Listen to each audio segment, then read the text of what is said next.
कोई इंसान किसी बिजनेस को स्टार्ट करता है तो किसी भी बिजनेस में पहले दिन पैसा नहीं आता, इन्वेस्ट करना पड़ता है। ये दुनिया का सबसे स्मार्ट बिजनेस है। हमेशा बोला जाता है इस बिजनेस में पैसे के नाम पे कुछ लगता नहीं। बाहर की दुनिया में बिजनेस करने जाएंगे तो पैसा लगता है। कितना लगता है? हजारों में कमाना है तो करोड़ों में, लाखों में लगाना, लाखों में कमाना है तो करोड़ों में लगाना पड़ेगा, करोड़ों में कमाना तो अरबों में लगाना पड़ेगा। पर ये ऐसा बिजनेस है जिसमें उल्टा होता है सर।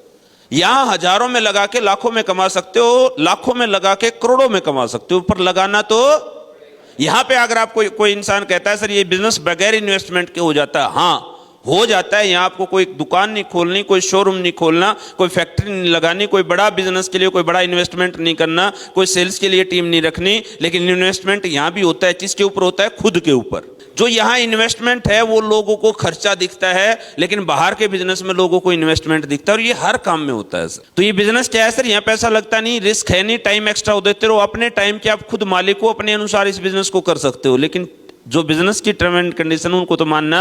टैलेंट भी नहीं चाहिए, पर इस बिजनेस का चाहिए। बाहर की दुनिया का टैलेंट आपको डिग्री, डिप्लोमा, कास्ट, धर्म, हाइट नहीं पूछी जाती। इन बातों को आपको समझना पड़ेगा।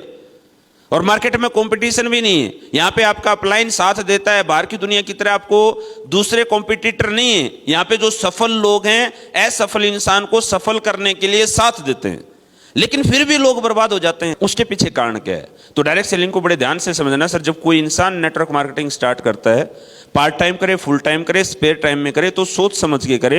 अगर ये बिजनेस आपको 1 साल में पैसा नहीं देगा, 2 साल में पैसा नहीं देगा, पर जिस दिन आपका नेटवर्क बहुत बड़ा हो जाएगा तो पैसा इतना देगा जो आपसे खर्च नहीं किया जाएगा। लेकिन उससे पहले जितना पैसा ये बिजनेस मांगेगा उतना पैसा इन्वेस्ट करना पड़ेगा।